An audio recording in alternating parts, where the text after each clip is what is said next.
Hello प्यारे बच्चों, आज के सेशन में हम कवर करेंगे what are the 10 best way to score 95% marks in the class 10th।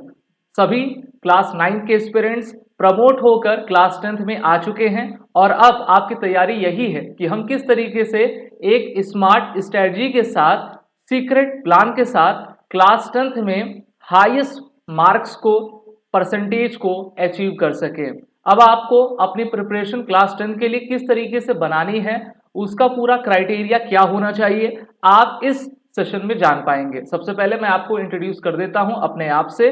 मैं हूं दिव्यांशु पांडे, आप सभी का एजुकेटर मेंटर, और आप देख रहे हैं बोर्ड एग्जाम क्लासेस।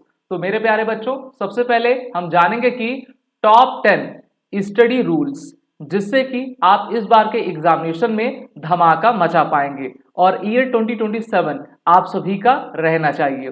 2026 वालों का एग्जाम तो कंप्लीट हो चुका है, उन्होंने काफी अच्छा किया भी है। अब समय आ गया है आपका, तो इसलिए सबसे पहले मैं आपसे कहना चाहूंगा कि अपने सिलेबस और एग्जाम पैटर्न को काफी अच्छे तरीके से आप समझिए।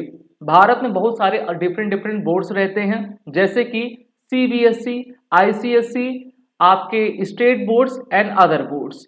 तो उनका सिलेबस, एग्जाम पैटर्न किस तरीके से चल रहा है, उसमें कौन से चैप्टर्स दिए गए हैं और कौन से latest changes national education policy 2020 के तहत किए जा रहे हैं, उस पर आपका ध्यान होना चाहिए। क्योंकि जितना आप अप टू डेट रहेंगे उतने ही बेहतर तरीके से आप स्टडी कर सकेंगे। तो इस बारे में आपको यही बताऊंगा कि know which chapters carry more marks. अगर हम मैथ में देख रहे हैं, मैथ का इंटरनल आपका 80 मार्क्स का है, तो उसमें देखिए किस चैप्टर के सबसे ज्यादा वेटेज है और उस चैप्टर को आप पहले पिक कर लीजिए, और ये जो आपकी गर्मी की छुट्टियां चल रही हैं उसमें आप उसको कंप्लीट कर लीजिए। इसी के साथ focus on frequently asked topics, ऐसे टॉपिक्स जो लगातार एग्जाम में पूछे जा रहे हैं, आप उनकी एनालिसिस करिए और पता लगाए कि ऐसे कौन से टॉपिक्स हैं, उस पर बेस कौन से क्वेश्चंस हैं जिसके ऊपर मुझको लगातार रिवीजन करते जाना है। The third point is understand internal choices in the paper. ठीक है, इंटरनल चॉइसेस कौन सी दी जा रही हैं, जैसे कभी कभी क्वेश्चन दे दिया जाता है इसको करिए और इसको करिए, तो उसमें देखिए कि आप इनमें से किस क्वेश्चन को बेहतर तरीके से लगा लेंगे। वो आप तभी कर पाओगे जब आपको अपने क्लास 10 के सभी सब्जेक्ट के सिलेबस के बारे में पता हो, और दूसरा आपके एग्जाम का पैटर्न किस तरीके से कंडक्ट किया जा रहा है, उसमें टाइम ड्यूरेशन क्या है और किस टाइप के डिफरेंट टाइप्स के क्वेश्चंस आपके पूछे जा रहे हैं। सिलेबस को नजरअंदाज करने की गलती बिल्कुल भी ना करिएगा। सेकंड इंपॉर्टेंट रूल है make a smart study time table. देखिए, टाइम टेबल ऐसा होना चाहिए जो कि रियलिस्टिक हो, यानी कि वास्तविक हो, जिसको हम इंप्लीमेंट कर सकें। ऐसा ना हो कि हम रात 2 बजे उठेंगे, 3 बजे तक एक्सरसाइज करेंगे, 4 बजे से पढ़ना शुरू करेंगे, सुबह 9 बजे तक पढ़ेंगे, फिर रात में हम 10 बजे तक सो जाएंगे। तो देखिए, टाइम टेबल आप वही फॉलो करिए जो कि आपके स्कूल, आपके कोचिंग ट्यूशन और आपके सेल्फ स्टडी से मेल खाता हो। और हाँ, अपने खेलने का समय भी उसमें रखे रहिए, ज्यादा प्रेशर लेने की जरूरत नहीं है। क्योंकि अगर आपकी एक अच्छी स्टडी, स्मार्ट स्टडी रहती है, एक अच्छे स्मार्ट वे में आप आगे बढ़ोगे, तो आप अच्छे मार्क्स जरूर कवर कर ले जाओगे। इसमें मैं आपको बताना चाहूंगा कि आप रियलिस्टिक बैलेंस टाइम टेबल को सबसे पहले क्रिएट कर लीजिए। जैसे कि हो सकता है मैथ और साइंस को आप 2 आवर्स दीजिए, और बिल्कुल दीजिए। और मैं यहां पर सेल्फ स्टडी की बात कर रहा हूं, कोचिंग या फिर स्कूल की बात बिल्कुल भी नहीं कर रहा हूं। कम से कम 2 आवर्स मैथ और साइंस को आप जरूर दीजिए। आप कहेंगे सर क्या मैं एक साथ 2 आवर्स पढ़ने बैठ जाऊं? तो अगर आप ऐसा कर सकते हैं तो अच्छी बात है, लेकिन आप ऐसा कर लो कि 50-50 मिनट्स में आप डिवाइड कर लो। 50 मिनट्स मैथ पढ़ लो, 50 मिनट्स साइंस पढ़ लो, और बाकी के जो 10-10 मिनट्स बचते हैं हर एक घंटे में, यानी कि 20 मिनट्स, थोड़ा सा ब्रेक ले लो ना, वो आपके लिए काफी अच्छा रहेगा। और 50 मिनट की स्टडी एक सब्जेक्ट के लिए, वो चाहे मैथ हो या फिर साइंस हो, काफी बेहतरीन होगी। इसके साथ लगभग 1.5 घंटे आप सोशल साइंस को दीजिए, क्योंकि ये बहुत ही इंपॉर्टेंट सब्जेक्ट है। इसमें टोटल 4 सेक्शंस होते हैं, हिस्ट्री, पॉलिटी, ज्योग्राफी, और अब तो इकोनॉमिक्स को भी इसमें लाया गया है। तो उनके लिए भी आप कम से कम 1.5 आवर्स जरूर रखिए। डायग्राम, मैप बनाना, लेबलिंग करना, ठीक है, इनको आप स्टडी करिए। इंग्लिश और हिंदी को 1 आवर आप जरूर दीजिए, और 30 मिनट्स आप रिवीजन को दीजिए। ठीक है, मान लेते हैं कि आपने 2, 3, 4, 4.5 आवर की स्टडी आपने की और 30 मिनट्स आपने जो रिवीजन को दे दिया। तो इस तरीके से आपने क्या किया, एक दिन में सेल्फ स्टडी में आपने टोटल 5 आवर्स को दे दिया, जो कि आपके लिए वेल इनफ माने जाएंगे, क्योंकि आप स्कूल में भी पढ़ रहे हो, आप कोचिंग में भी या फिर ट्यूशन में भी 1-2 घंटा पढ़ ही रहे हो, आप खेलने भी जा रहे हो। तो अगर 5 घंटे की आप सेल्फ स्टडी पूरे 24 घंटे में कर रहे हैं तो ये सबसे बेस्ट अप्रोच है और इसी के साथ काफी अच्छे तरीके से आप कॉन्सेप्चुअल लर्निंग कर पाएंगे, आपकी स्टैंडिंग अच्छी हो पाएगी और बेहतर मार्क्स आप ले पाओगे। वो कहा करते हैं ना, study daily instead of last minute preparation. अब फिल्मों को देखकर ऐसा ना करिएगा कि एग्जाम के 2 दिन पहले हम पढ़ना बैठ गए, धीरे धीरे आप करिए। अगर आपसे 5 आवर्स नहीं हो पा रहा है तो 4 आवर इसको कर दीजिए, फिर धीरे धीरे उसकी जो है फ्रीक्वेंसी बढ़ाइए, उसके टाइम को आप लगातार इंक्रीज करते जाइए। ठीक है, तो इसीलिए एक बैलेंस टाइम टेबल बनाइए। नेक्स्ट मैं आपको बताना चाहूंगा, focus on NCERT prescribed books. देखिए, ऐसे हमारे एस्पिरेंट जो सीबीएसई से हैं तो उनको तो एनसीईआरटी पढ़नी ही पढ़नी है। NCERT is equal to the Gita. और जो आईसीएसई के हैं, अदर बोर्ड्स के हैं, स्टेट बोर्ड्स के हैं, वो अपने स्कूल के द्वारा बताई गई जो प्रेस्क्राइब्ड बुक्स हैं उनको अच्छे तरीके से आप स्टडी करिए, उनमें आप अंडरलाइन करते जाइए, मार्कर ले लीजिए, पेंसिल ले लीजिए। जहां कहीं भी आपको दिक्कत हो अपने टीचर से पूछिए, आप हमारे बैच में इनरोल होकर हमसे पूछिए, जिससे कि आप अच्छे तरीके से समझ पाएं। और हाँ, शर्माना बिल्कुल भी नहीं। बहुत सारे बच्चे सोचते हैं कि अरे यार ये तो बड़ा छोटी सी चीज है, मुझे नहीं आ रही है लेकिन सभी को आ रही है, अगर मैं भीड़ में सभी बच्चों के सामने पूछ लूंगा तो सब मुझ पर हंसने लगेंगे, सब क्या सोचेंगे। तो ये चीजें आप बिल्कुल ना सोचिए, दिमाग से आप निकाल लीजिए। जो भी आपके प्रेस्क्राइब्ड बुक्स हैं और एनसीईआरटी है उसको अच्छे तरीके से आप रिवीजन करिए, उसके कॉन्सेप्ट को आप समझिए। कॉन्सेप्ट लर्निंग पर आपका पूरा 100% फोकस होना चाहिए।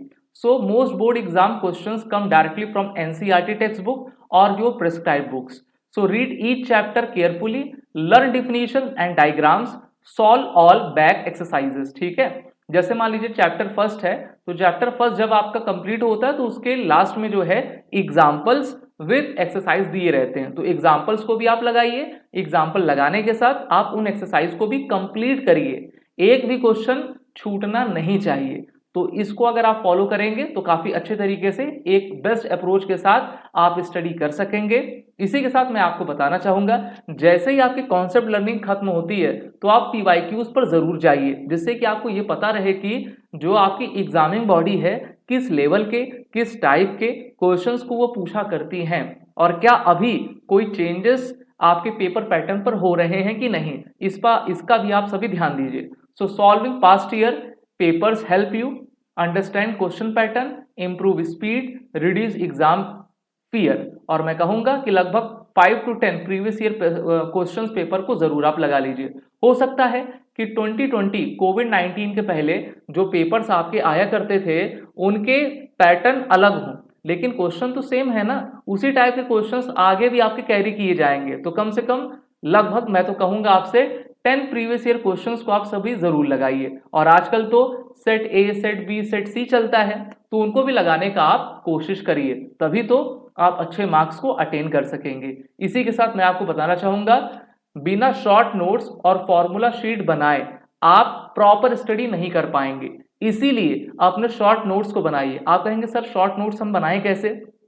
अब देखिए, आप सभी सब्जेक्ट्स की डिफरेंट कॉपीज आप बना लीजिए। ठीक है, वो थोड़ी सी पतली होनी चाहिए, और जब भी आपके स्कूल में टीचर वो चैप्टर पढ़ा रहे हैं ना, कोचिंग में, ट्यूशन में या फिर बोर्ड एग्जाम क्लासेस के टीचर्स आपको पढ़ा रहे हैं, तो जो मेन पॉइंट्स हैं उनको आप राइट डाउन करते चले जाइए, और जब समय लगे तो उसका आप रिवीजन कर लीजिए। इससे क्या होगा, देखिए फिजिक्स के formula, chemistry reaction, geography maps, history dates, ये सभी आपको याद रहेंगे। ठीक है, क्योंकि वो शॉर्ट नोट्स हैं, और इससे लास्ट मिनट रिवीजन काफी बेहतरीन तरीके से होता जाएगा, जिससे कि बार बार आपको किसी नेट पर सर्च नहीं करना पड़ेगा। आपके पास पहले से बुक है, उसको आपने देखा और लगातार आप फटाफट उसको पढ़ने लगे। मेनली मैथ में और साइंस में ये आपको काफी हेल्पफुल रहेगा। क्योंकि मैथ और साइंस में सबसे ज़्यादा आपके फॉर्मूले दिए जाते हैं। अब पता चला फॉर्मूला पढ़ना है, आपने पूरी मैथ की बुक उठाई मोटी सी, अब उसको याद करना आपने शुरू किया।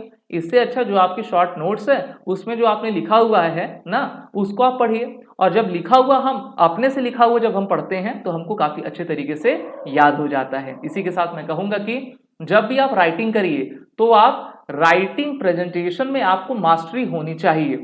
सो good presentation can increase marks, underline keywords, draw need diagrams, write answer in point. जी हाँ, पॉइंटेड आंसर लिखिए, ठीक है। लीव प्रॉपर स्पेसिंग, जैसे 2 वर्ड्स दिए गए हैं, जैसे मैंने लिखा 2 वर्ड्स, तो इनमें देखिए प्रॉपर स्पेसिंग है कि नहीं है, इनको आप मिलाना दीजिए, क्योंकि एग्जामिनर को काफ़ी दिक्कत होती है। और मेरे ख्याल से 2027 में OSM आपका आ जाएगा, जहां पर आपकी कॉपी ऑनलाइन चेक की जाएंगी, जिस तरीके से इस बार 2026 में क्लास 12 के बच्चों की कॉपी चेक की गई है।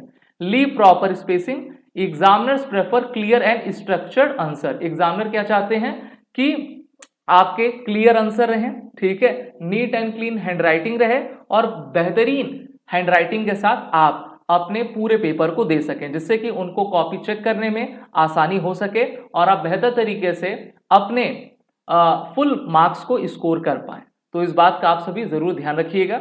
नेक्स्ट आपका है, देखिए बोर्ड एग्जाम क्लासेस पिछले 4 सालों से आपको स्टडी करवा रहा है, कई बेहतरीन रिजल्ट हमारे द्वारा प्रोड्यूस किए गए हैं। बोर्ड एग्जाम क्लासेस ईयर 2027 के लिए, क्लास 10 के लिए उड़ान एलीट बैच को लेकर आया हुआ है, जहां पर आप बेस्ट प्रिपरेशन कर पाएंगे। हमारे इस ऑनलाइन प्लेटफॉर्म पर आपको complete syllabus, practice test, live classes, doubt solving session और रिकॉर्डिंग लेक्चर्स मिलेंगे। हमारे बैच में इनरोल होने के लिए आप हमारी ईमेल आईडी divyanshu.pandey000@gmail.com पर मैसेज जरूर करिए और हमारे बैच में इनरोल हो जाइए। हाँ, ये जो कोर्स की फी है बहुत ही मिनिमल है, ठीक है, आप हमसे कांटेक्ट करके इसके बारे में पता कर पाएंगे। इसी के साथ मैं नेक्स्ट इंपॉर्टेंट स्मार्ट स्ट्रेटजी आपको बताना चाहूंगा, practice maths and numericals daily. मैं हमेशा बच्चों से कहता हूं कि वीक में 7 डेज होते हैं, 7 में से 6 यानी कि 6 आउट ऑफ 7 डेज में आप मैथ को कभी भी स्किप ना करिए, ठीक है। मैथ से बचिए नहीं, चाहे आपका स्टैंडर्ड मैथ हो या फिर आपका बेसिक मैथ हो, क्योंकि मैथ एक ऐसा सब्जेक्ट है जो कि आपके पूरे लाइफ लॉन्ग आपके साथ हमेशा बना रहता है। So practice questions every day, math physics की बात हो रही है। Solve different types of problems, focus on weak chapters, जैसे ज्योमेट्री बहुत सारे बच्चों को नहीं आती है, अलजेब्रा नहीं समझ में आता है, हाई डिस्टेंस नहीं आता है, तो उन वीक चैप्टर्स को आप सबसे पहले लगाइए और जब तक ना समझ में आए तब तक आप जो है उसको करते रहिए। Consistency is the key. जी हाँ, अगर आप कंसिस्टेंट हैं, लगातार एक ही पेज से चल रहे हैं, तो आप देखिएगा 3, 4, 5 महीने के बाद जब आप देखोगे कि हाँ, जब हमने शुरू किया था और अभी मेरे में काफ़ी बदलाव आया है और काफ़ी बेहतरीन तरीके से मुझको अब कॉन्सेप्चुअल अंडरस्टैंडिंग हो रही है।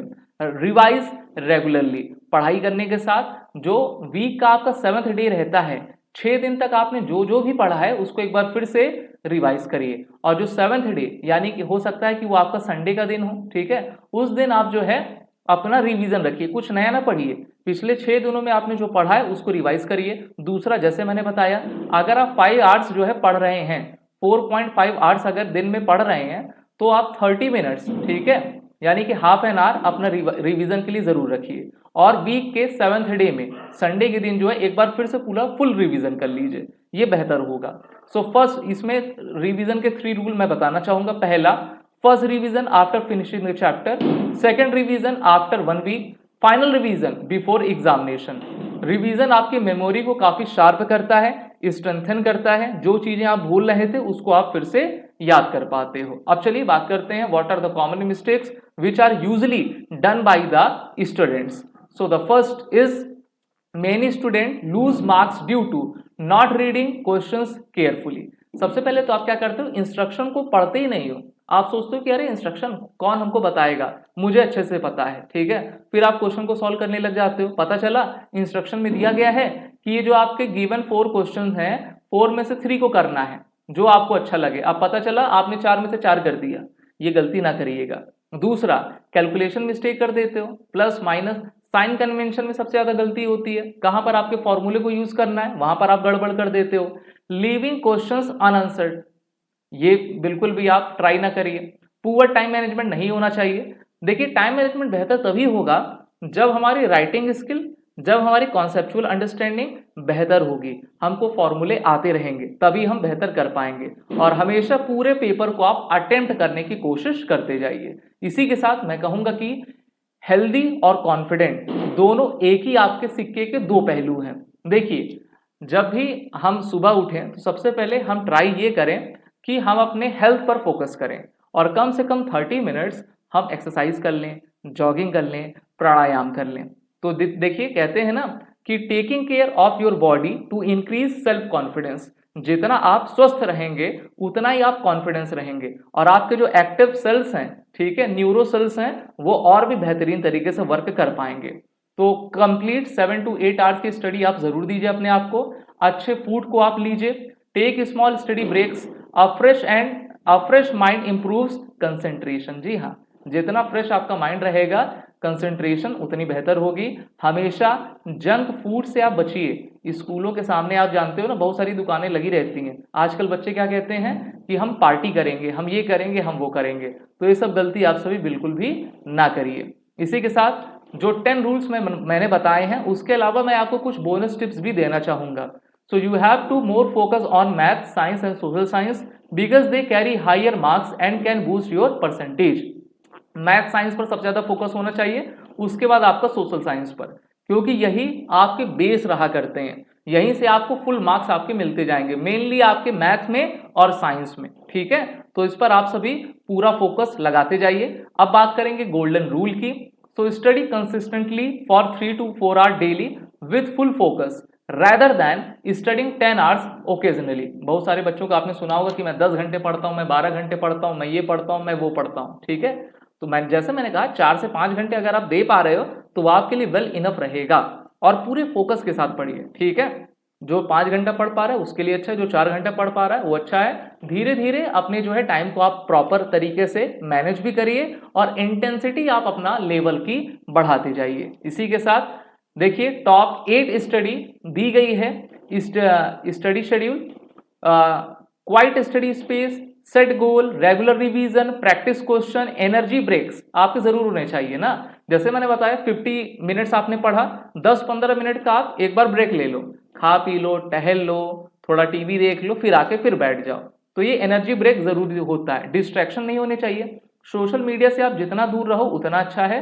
और सीक हेल्प, जब भी आपको ऐसी जरूरत पड़े कि मुझे किसी की हेल्प की जरूरत है तो आप जरूर पूछिए उनसे। और फिर से एक बार मैं कहना चाहूंगा हमारे ईमेल आईडी पर आप सभी मैसेज करके आने वाले हमारे इस उड़ान एलीट बैच में ज्वाइन होकर अपने क्लास 10th की अच्छे तरीके से स्टडी कर पाएंगे और एक अच्छे अप्रोच के साथ आप आने वाले इस क्लास 10th के एग्जामिनेशन में 95% मार्क्स अचीव कर पाएंगे। साथ ही साथ बोर्ड एग्जाम क्लासेस को आप सभी फॉलो करिए, चैनल को सब्सक्राइब करिए। Wish you all the best.